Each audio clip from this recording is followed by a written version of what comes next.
My name is Van Myler, and I'm the Vice President of Client Strategy for Vision 40 Media. My name is Jay Spencer, and I'm the Associate Vice President for Online Operations at Houston Baptist University.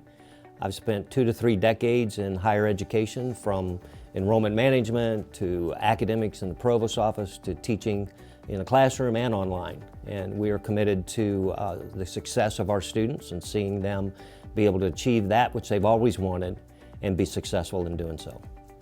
My name is Steve Peterson. I serve as the Vice President for Online and Digital Learning at Houston Baptist University. I consider myself a lifelong learner. I've been in higher education for more than 2 decades, and I'm committed to helping adults achieve their educational goals.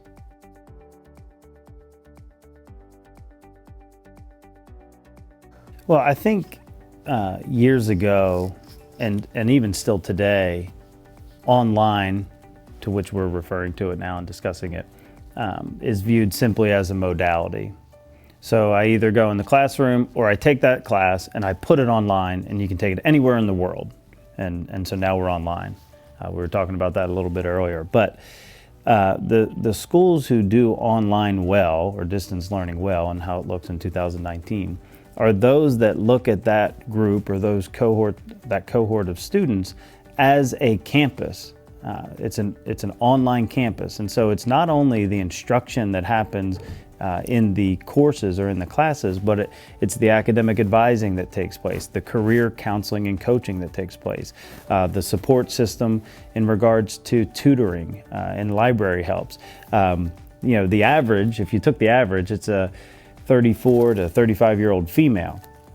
Well, that's a lot of years since high school when you did Algebra 1. Mm-hmm. So now you're in a class doing Algebra 2 or some type of math. We have to have the resources for that student to be successful. And so if you look at it as a campus model that we're going to serve this student body, it really takes on a whole different dynamic and look than just saying, oh, we're going to take this program of these courses and put them online. And then schools that succeed at that are the schools that recognize that and do it well. But that's also becoming more of an accreditation requirement. For you, if you have an online program, you have to provide comparable services to your online student that you do to your residential student. Some schools have a difficulty trying to figure out how to get that done. The ones that do that well are the ones that that succeed.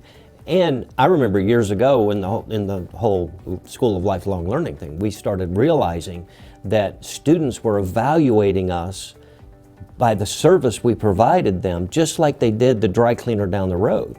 Because an adult learner is paying for their education and they're treating it as like a consumer would. So the services that you provide is important to them.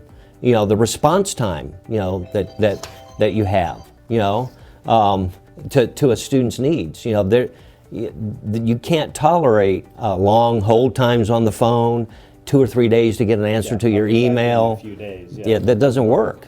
So would you say that if you're an online program and you're rooted in a residential campus, you are stronger than these online programs out there that don't have that? They just have these buildings. Yeah, I think in these markets. It's a natural, all those support services that we just talked about are offered in a campus environment. So it's just a matter, like Jay's saying, so how's the comparability to do it in a virtual environment for an online student?